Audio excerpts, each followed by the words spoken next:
I hear one of three things as it relates to advisors and their relationships to centers of influence in their network. Either the advisor has a great COI who refers business. More often than not, what I hear is, I have been referring business to this estate attorney or accountant for a long time. They give me sporadic referrals or they don't refer any business at all. Or this person refers a lot of business to me and it's all the business I don't want. And so I'm going to give you three low effort, high impact ideas for how to strengthen COI relationships. Most of the time when a center of influence isn't providing referrals to the advisor, it's not because they don't like the advisor or don't value their partnership. It's oftentimes they don't exactly know what the advisor does. Think of it this way. It is very easy for us to refer business to an accountant or an attorney because they solve for a very specific challenge and address a very specific need that it's easy for us to identify and understand. Because of how our profession has evolved, we now say what we do in terms that mean a lot to our industry, but don't mean a lot to the end client or to other professionals. So we use terms like holistic wealth management and comprehensive financial planning services. And so my first recommendation is that you start using language that closely matches the language that a client would use when they're talking to this professional. And so whether you've never explained what you do to the COI or you just explained a couple months ago, what your services and fees are, go back to the center of influence and have another conversation and make sure that when you're describing what you do, and you can very easily say, we've had a tremendous amount of growth over the last couple of years. We are really niching down our business. We're only going to be working with one specific type of client. Wanted to make you aware of that in case you run into folks with these challenges.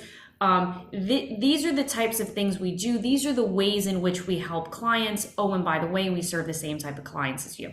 And so when you're describing it, you're saying things like, we help business owner clients minimize tax consequences, save in taxes in these ways. Or we invest money for people. We ensure that they are on a path to achieving their retirement goals, their estate planning goals. And we also help them figure out all the steps they need to take now to save and make sure their accounts are growing in line with what they need to retire. And so very specific, easy to understand language so that if they're having a conversation with a client who's talking about things like, am I going to be okay? I don't know if I'm able to retire. Why am I paying so much in taxes? They theoretically will think of you or make the connection between the work that you do and the work that their client needs. So that's the first thing. The other thing is you should have a deliverable that has language that matches what you say. So how you describe what you do to people verbally should match the way in which you're describing what you do on your social and digital profiles and in your marketing material.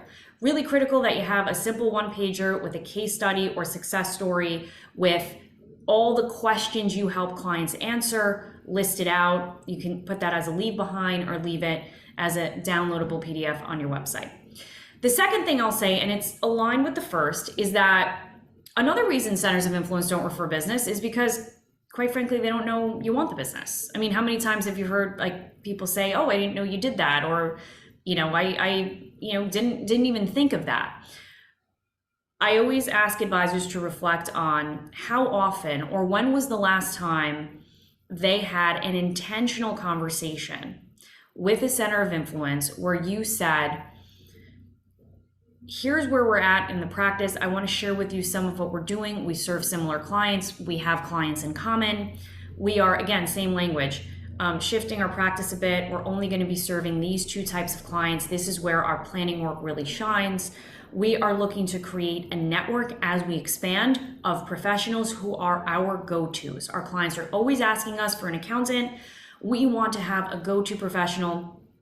We are happy to refer business on a monthly basis. Every new client, we're happy to make an introduction to the accountant. We want this person part of our trusted network. The expectation, and if you want to participate and be part of that group, is also that we get introductions in return. Here are the things that we can do throughout the year to add value to the business that you have, especially if we're talking about accountants here and you do tax planning work through using technology like Holistiplan. So many things you could do throughout the year to make the accountant's life easier and show your value. My point in sharing this is that oftentimes we actually haven't had the intentional conversation about the fact that we're in business, the fact that we're growing, the fact that we serve a very specific type of client, and the fact that we want this person to refer business. The advisors who do this best, the best in the business, who do a great job leveraging center of influence relationships, don't consider this a sales tactic. They're not embarrassed. They don't worry about coming off salesy because they believe so deeply in the work that they do. So much so that they believe it's their obligation to serve more families, to talk to more people about what they do.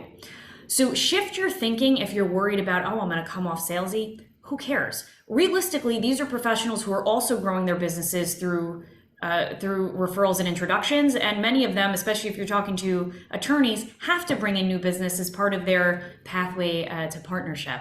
And so we're all sort of in the same boat here. The last thing I'll say is it's important that you expand your definition of a center of influence. Oftentimes we tend to think about the estate attorney or the accountant.